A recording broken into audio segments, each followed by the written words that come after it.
Sebagai orang iman itu sebagian dari rezekinya diinfakkan. Lah, infak ini dari dalil Quran yang bunyinya wa mimma razaqnahum yunfikun itu, ya, ini pengertian yang mendasar ya, bahwa setiap rezeki yang datang ke kita itu tidak semuanya hak kita. Ada yang tidak menjadi hak kita. Semua rezeki, baik berupa uang, makanan atau apa aja, itu tidak semua jadi hak kita. Contoh orang ngingu ayam. Ada nggak yang di sini jamaah yang punya ayam hidup? Ada ya? Orang ngingu ayam misalnya, dari kecil sampai gede dia ngasih makan, terus disembelih. Apa ayatnya Allah yang pertama? Disembelih itu keluar apanya? Darah kan? Darah itu oleh Allah diharamkan untuk dimakan. Berarti ayam ini kalau kita beli, ayam hidup kita sembelih, yang pertama yang bukan hak kita yang harus kita keluarkan apa? Darah. Darah bukan makanan kita, darah balik ke bumi. Habis itu bulu-bulunya dicabutin. Bulu-bulu juga bukan punya kita, bukan milik kita. Ya kan? Setelah bulunya bersih, apa yang dikeluarkan? Kotoran. Kotorannya ususnya kita buang. Kalau ususnya mau dibersihin, tapi kotorannya jelas bukan punya kita. Itu di hadisnya itu, kotoran itu punyanya hewannya jin. Jin itu punya hewan, itu makannya kotoran binatang. Habis itu sudah jadi daging, nggak ada kotoran, digoreng, yang dimakan masih ada yang disisihkan apa? Tulang. Tulang itu punya siapa? Punyanya jin. Tulang itu punya siapa? Punya jin. Nah, baru berupa daging kita makan. Sudah berupa daging itu loh, enggak kita makan semua. Bagi dengan istri, bagi dengan anak, bagi dengan saudara. Itulah gambaran rezeki. Di sini ada jambu air enggak di sini? Ada mangga enggak? Ada. Sampean ya dapat rezeki tanaman sampean sendiri, sampean panen mangga. Ayo, sapa sing mangan pelem dipangan sak kulit-kulite sak pelok-peloke. Sing ngene iku biasane sapi, Bro. Mangan jambu air itu loh, langsung caplok-caplok. Sak upil-upile dipangan, sak biji-bijine dipangan. Iku jenenge wedhus, Bro.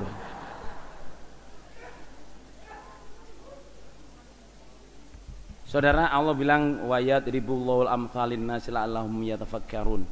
Allah itu membuat gambaran untuk manusia supaya kita berpikir. Wa mimma razaqnahum yunfikun itu kalau ibu saya, beliau guru juga salah satu guru Quran hadis itu, ibu saya itu menerangkan sampai kalau dikasih orang, itu kebiasaan ibu saya saudara jemaah, dikasih orang itu loh, beliau nggak mau makan semua, dikasih makanan atau dikasih kue dari mana itu selalu ini bagian keluarga kita, yang ini bukan, ditaruh di piring kecil-kecil kasih tetangga, nggak semua dimakan. Apalagi rezeki duit itu pertama harus diinfakin sesuai dengan ijtihad. Wa mimma razaqnahum yunfikun. Nah, sekarang zakat itu sedekah, zakat itu adalah sedekah per tahun. Kalau zakat fitrah semua orang harus zakat, kalau zakat fitrah. Tetapi kalau zakat mal hanya orang yang kaya, zakat ternak hanya orang yang punya ternak, dan itu dikeluarkan setahun sekali kecuali panenan. Panen itu ada zakatnya sendiri.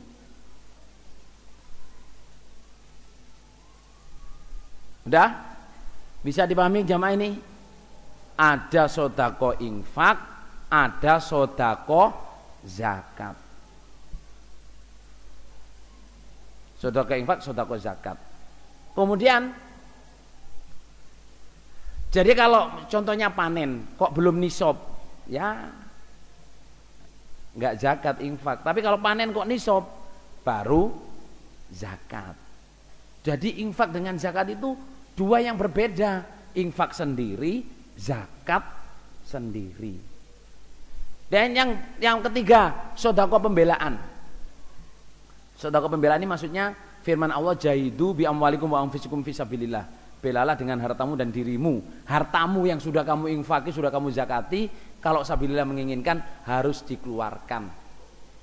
Artinya itu kita nggak bisa misalnya contohnya untuk beli sarung, itu kan bagian dari pembelaan.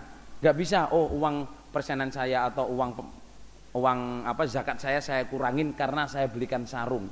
Sarung itu untuk ibadah, bagian dari pembelaan. Tidak boleh mengambil dari uang infak, tidak boleh mengambil uang dari zakat. Itu namanya pembelaan. Untuk bikin masjid, bukan uang zakat saudara, bukan uang infak. Kalau kita untuk membangun masjid ini pembelaan murni. Beli bensin, beli tiket, itu jahidu bi amwalikum wa anfusikum fi sabilillah. Pembelaan itu dulu mangkul saya tidak harus menunggu dapat rezeki. Apa adanya, ayamnya, bebeknya, sepeda motornya, jam tangannya, kalau diperlukan pembelaan dijual untuk agama. Yang berikutnya namanya sodakoh.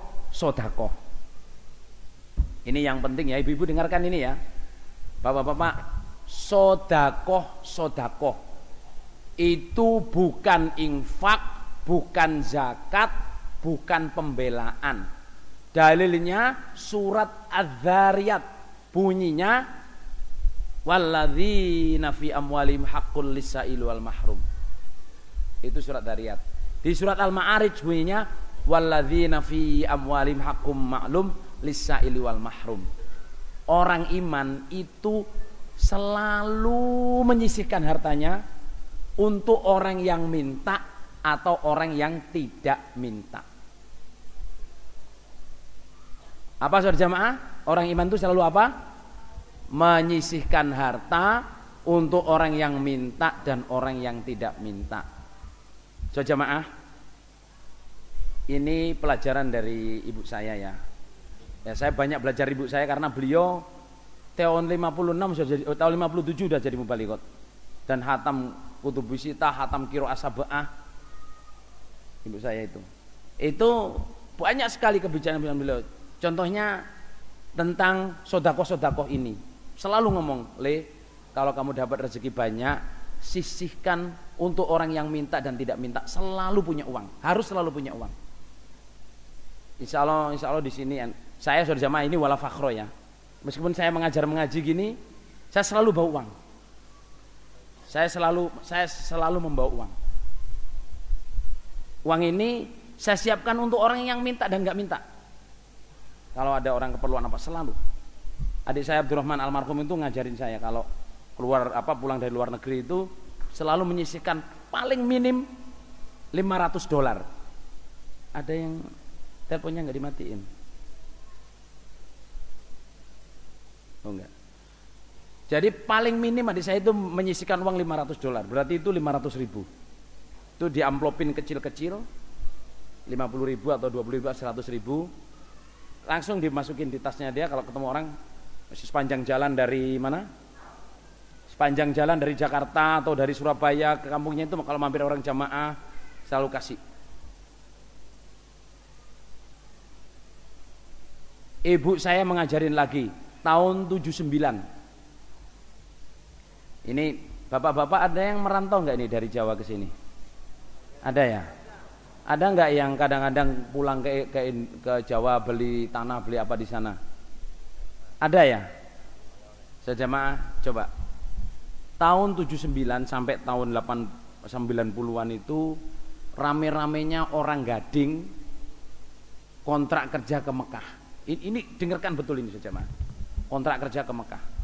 Waktu itu mereka setelah setahun gitu kirim uang, banyak orang kirim uang, beli sawah, beli rumah, beli tanah. Ibu saya nasihat gini, Le, kamu bakal melihat banyak orang panen laknat dan panen rahmat. Terus saya tanya, ada apa mak gitu? SMP kelas 1 yang SMP yang itu loh, yang sekolah ditunda, musinya naiknya Desember terus jadi Juni itu loh. Kelas 1 SMP saya itu. Itu ibu saya nasihat, lihat ini nanti. Orang itu kirim duit untuk beli tanah. Harga tanah cuma 10 juta, saudara. 10 juta tahun 77, 78, 79 itu banyak, saudara. Soalnya haji cuma 700 ribu, ingat saya. Haji cuma 700 ribu. Kalau sekarang haji 30 ribu berarti kali 10-nya aja. Oh, 30 juta berarti kali 10-nya aja. Ibu saya bilang gini, coba ada orang panen laknat deh. Kenapa, Mak? Itu beli tanah 10 juta. Habis itu terus tetangga-tangganya nggak dikasih. Katakan sekarang beli tanah 500 juta. Oh, sekarang kelasnya itu 500 juta, saudara. Habis itu cuman beli tanah gitu aja. Beli tanah itu kan biasanya batas sana tanda tangan, batas ini tanda tangan, batas sana. Kan orang tahu semua itu, saudara. Kalau melupakan sodako-sodako nak bakal panen laknat. Tetangga pada bilang, wah kaya rek sekarang, tapi garing. Ngerti nggak? Kaya tapi apa? Kering, pelit, loke, kedekut. Apa lagi? Hah? Seke. Hah? Seke. Mas Seke. Oh, Mas Seke. Ya jamaah, terus bilang gini, diterusin, wah tapi kering, pelit. Paling nanti kalau udah habis hartanya datang ke saya lagi, utang saya lagi. Jadi baru beli tanah, belum pulang. Tetangga-tetangga ini mulutnya udah pada doain nanti kalau jatuh kan datang ke saya. Berangkatnya kan saya yang minjemin. Coba nak, ibu saya nasihatin, coba nak ya, beli tanah 500 juta. Ambil uang 5 juta, 5 juta aja. Banyak enggak 500 dengan 5 juta itu? Sedikit. Gak usah 5 juta, 2 juta setengah aja nak. Diambil 2 juta setengah. Belikan kambing, belikan beras, ya kan? Masak gulai, ya toh 500 ribu misal, 5 juta. Beli kambing 2, masak, beli kue. Tetangga-tetangga semua dibagiin. Insya Allah kalau 2 kambing itu 50 pintu, insya Allah bisa. Cuman 1%-nya nak mau sodako kanan kiri bakal panen rahmat. Itu orang yang tahu sodako. Pak Rahmat, wah beli tanah 500 juta. Alhamdulillah kecipratan. Semoga Allah paling barokah, rezekinya banyak, sehat. Coba saudara, orang miskin, ini ada yang nyala kayaknya teleponnya. Ada yang teleponnya belum dimatiin. Yang mana? Yang mana? Yang hitam ini. Apa yang ini? Apa yang ini? Oh yang ini. Tadi ada SMS soalnya. Kalau bisa teleponnya dimatiin biar di sini nggak bunyi.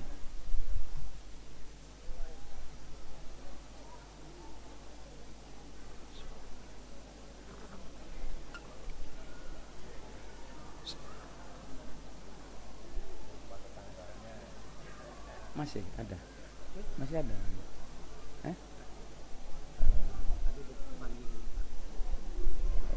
Nggak apa-apa.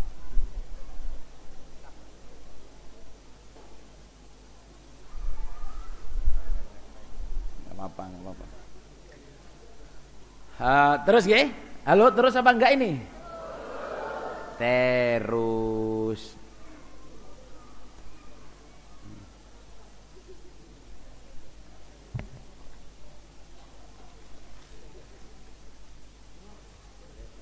Moga-moga Allah paling barokah, paling sehat waras, paham jamaah, rezekinya banyak halal dan barokah.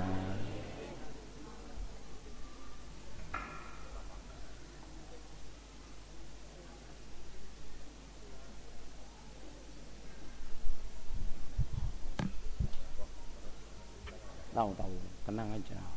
Saya menerangkan secara ilmu. Terus nggih? Jadi gini, tentang sodako ini sudah jamaah, saya sejak kecil diajarin ibu saya. Kamu kalau dapat duit meskipun kamu sudah infak, sudah pembelaan, sudah zakat, kamu harus punya uang untuk orang yang nggak minta dan orang yang minta. Ibu saya bilang yang paling sederhana adalah tamu. Yang paling sederhana adalah apa? Kalau kedatangan tamu. Kalau kedatangan tamu saudara, kita harus bikin minum, harus bikin makan. Itu ibu saya dari dulu itu. Jadi uang itu sudah diinfakin semua, udah di ini. Masih ini uang sedekah nak. Uang sodakoh. Artinya kalau ada tamu, kan ada orang kadang datang, Bu saya utang Bu gini. Pas saya nggak bisa utangin ini, saya kasih aja. Saya uang utang 2 juta aja. Wah saya ini sedang rempelu. Jazakallahu khairan Mas, semoga barokah, jodoh yang barokah.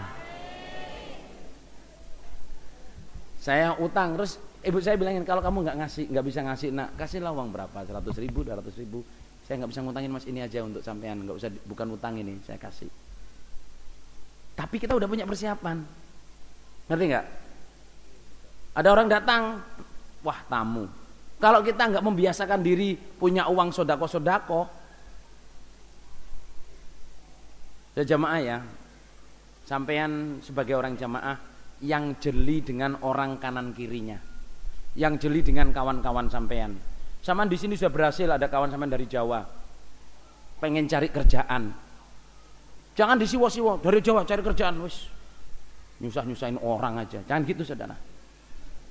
Kasihan mereka itu. Mereka datang ke sini sama dengan sampean dulu datang ke sini. Sama bisa datang bukan dari Jawa, dari Bugis datang ke sini, dari Bogor datang ke sini, dari Bandung datang ke sini, dari Sulawesi datang ke sini, dari Sumatera, kan ada yang dari Sumatera.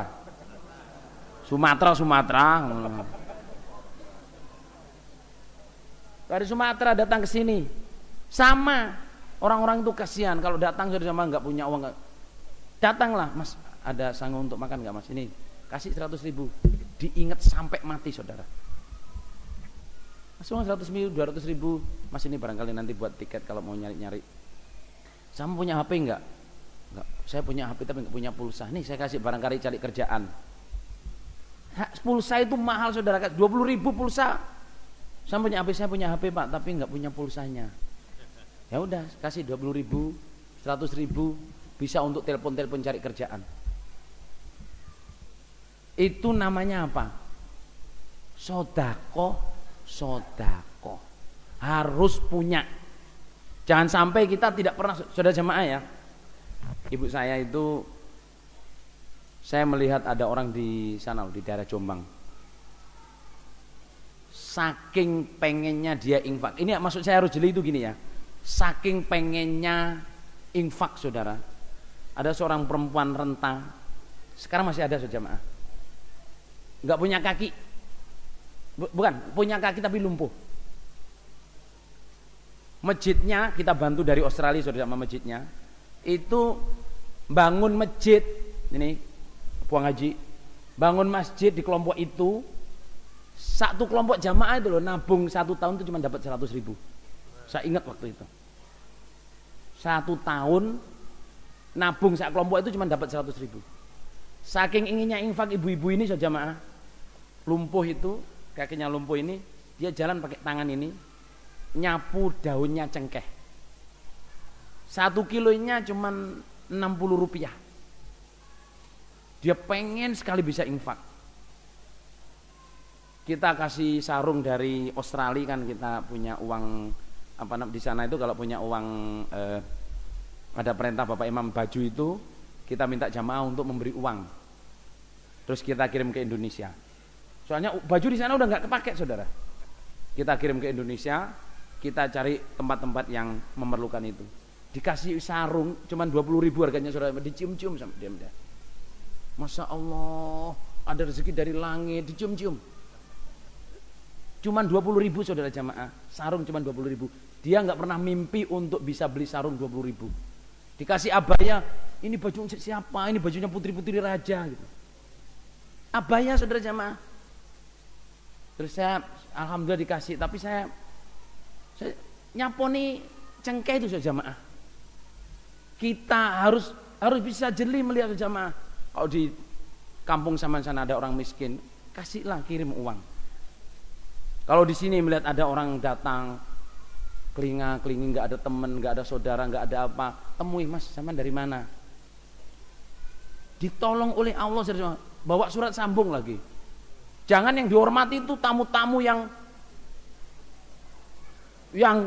terkenal yang ini baru dihormati. Kalau tamu yang cekeremes nggak dihormati, itu tidak boleh itu. Meskipun ada anjilin nasa manazilahum, semuanya tamu membawa rezeki sendiri-sendiri, saudara jamaah. Oke, ini nasihat saudara jamaah ya. Nasihat kita harus jeli. Ada orang jamaah kok kelumbrung. Mas dari mana? Saya dari Jawa, Mas. Ngapain? Saya pengen cari kerja tapi ini ya nggak dapat. Itu saudara jamaah, kasihan saya. Di Gading itu ada anaknya Pak Denuri, saudara. Anaknya Pak Denuri merantau ke Malaysia Barat. Denuri nggak tinggi? Merantau ke namanya siapa? Cici gitu loh. Itu saja jamaah, mampir di Singapura nggak dikasih makan, mampir ini orang itu siap siwa. Padahal dia itu cuman pengen punya adik 7, saudara, cuman pengen adiknya ini bisa mondok. Coba saudara jamaah, ada anak Gading merantau, cuman pengen adik-adiknya ini bisa mondok. Beli kitab 16 itu nggak bisa. Terus disiwak-siwak, saudara, disiwak-siwak itu mampir nggak dikasih makan, ini orang cari kerja. Habis itu ke Malaysia juga gitu, susah. Kamu ketemu adik saya, alhamdulillah dicarikan Allah kerja. Itu punya duit, saudara jamaah, nggak pernah mikir dirinya, saya beli jam tangan, nggak. Dapat kirimin adiknya, pulang ini loh duit. Habis itu domblong lagi. Saya bilang, Jik, caranya gak ngono, Jik. Lah piye, Cak? Lah ini saya juga nggak pernah pegang duit banyak gini, jadi pegang duit langsung kasihin gitu aja. Kamu harus punya. Kamu infak dulu, pembelaan kamu harus punya. Lah ini yang lainnya dikasihin. Jangan blek gitu entek terus kamu domblong kok balik rono piye aku ngono. Jamaah hanya ingin bisa membeli kitab 16 orang Gading, saudara. Lah, saya bisa melihat karena apa? Ada adik saya itu ngelaporin, Mas, di sana ada orang perlu, Mas, ada orang perlu. Sampai saya bilangin kalau yang perlu hadis-hadis besar, insya Allah saya masih menyisihkan uang untuk beli hadis besar. Di Gading itu pokoknya kelompok saya bilang kalau ada orang mau ngaji hadis besar, insya Allah saya sponsorin. Kalau nggak punya kitabnya saya beliin. Bukan saya ini orang punya uang banyak, bukan saudara jamaah, tapi alhamdulillah kalau cuma beli gitu mampulah. Karena juga saya sengaja menyisihkan uang untuk itu. Sampean semua saudara kalau diberi rezeki saudara jamaah, sini ada orang mau mondok ke Gading atau mana uang tiket nggak punya, bantulah. Kalau uangnya lebih, bantulah. Itu uang yang akan jalan terus selama orang ini hidup, selama punya anak, pahalanya nanti mengalir ke kita. Itu namanya smart investation. Investasi yang pandai gitu loh. Investasi dibeliin pelembungan, meledos, saudara. Iya kan? Investasi dibeliin es berbalok-balok, kena panas ya, mencair. Investasi itu ke surga. Mondokin anak, membeliin orang hadis, membeliin orang Quran. Itu. Moga-moga Allah paring barokah. Saya ngerjakan gini sejak saya SMA, sejak saya kuliah itu. Kalau saya betul-betul nggak punya duit, sudah jamaah ada orang, Mas Amir ini ada mau mondok gini-gini, tenang. Saya cariin. Nama saya pakai dalil wala yahuddu ala tu'amil miskin. Saya pakai dalil wala yahuddu ala tu'amil miskin. Artinya saya nggak punya, tapi saya tahu orang punya yang bisa bantu. Saya bilangin, Pak, niki perlu mondok, kira-kira perlu uang 1 juta ini untuk 1 tahun penuh hadis-hadisnya. Mas Amir saya cuma bisa membantu 500.000, nggak apa-apa. Kasih 500 mondok, cik 6 bulan niki nggo. 500.000 kan masih 6 bulan kan? Tenang aja, mondok aja. Nanti insya Allah 6 bulan lagi dapat. Dari SMA dulu saja, jamaah. Itu. Jadi kita betul-betul diajarin ibu saya itu ada sodako infak, sodako sodako zakat, sodako pembelaan, terus sodako. Kita harus smart. Nggak harus kaya, saudara jamaah, untuk bisa melaksanakan sodako nggak harus kaya. Nggak harus kaya. Orang biasa juga bisa. Yang penting mau menyisihkan. Oh, banyak orang yang lebih miskin dari kita jamaah. Banyak orang yang kadang orang kelihatannya kaya tapi dalam keadaan jatuh. Itu perlu dibantu, dibantu saudara. Karena di Qur'annya itu aslinya manusia yang kekurangan itu di dalam jamaah. Mereka itu karena ta'afuf, la yas'alunan nasa ilhafa. Enggak pernah minta ke manusia dengan memaksa. Sebenarnya lapar tapi dia diam aja. Sebenarnya enggak punya apa-apa tapi diam aja. Itu yang perlu dikasih. Justru orang yang minta-minta itu bukan orang yang miskin, bukan orang yang fakir, itu memang peminta. Kalau di Quran itu tandanya orang yang kamu harus bantu adalah enggak pernah minta tapi dalam keadaan tidak punya. Saya doain mudah-mudahan paling jamaah di sini diberi jeli dengan orang yang sekitarnya setelah bisa mangkul dengan apa yang namanya sodako. Yang terakhir saudara jemaah adalah sodako denda. Sodako denda ini kadang kita tidak ini ya. Hati-hati dengan bilang perkataan nazar. Contoh tadi main futsal. Jazakallahu khairan Mas Vicky. Mana Mas Vicky ini? Jazakallahu khairan bisa diajak futsal. Belum ngegolin di Tarakan ini saudara jemaah. Biasanya saya main di balik papan di mana-mana itu ngegolin 5-3 gitu. Ini enggak ngegolin. Anak sini itu masalah kalau mainnya semangat saudara. Tapi saya syukur ya. Contohnya main futsal. Ngomong temen, kalau ngegolin nanti aku belikan es, aku belikan bakso, aku belikan roti prata. Cuman kelihatannya bergurau tapi nggak pakai sumpah. Nanti kalau ngegolin 3 saya ajak sini. Betul-betul ngegolin 3 kok nggak diajak, orang ini punya denda. Memerdekakan budak, puasa 3 hari, atau memberi orang miskin makan 10, atau apa? Sedekah pakaian 10. Jadi memerdekakan budak atau puasa atau memberi makan orang miskin 10 atau memberi pakaian orang miskin 10. Jadi jangan mudah ngomong, kalau kamu bisa jadi mumbalighot sebelum setahun saya lari telanjang. Loh, ini saya kasihkan contoh ekstrim ya. Betul-betul sebelum setahun jadi mumbalighot. Orang ini namanya nazar. Lari telanjang boleh enggak? Enggak boleh. Tapi nazar harus ditepati. Padahal lari telanjang enggak boleh. Harus memerdekakan budak atau puasa 3 hari atau memberi makan orang miskin 10 atau memberi pakaian orang miskin 10. Itu namanya sedekah denda. Jadi sedekah itu 5 besar ini ya. Sedekah infak, sedekah zakat, sedekah pembelaan, sedekah, terus yang terakhir sedekah denda. Semoga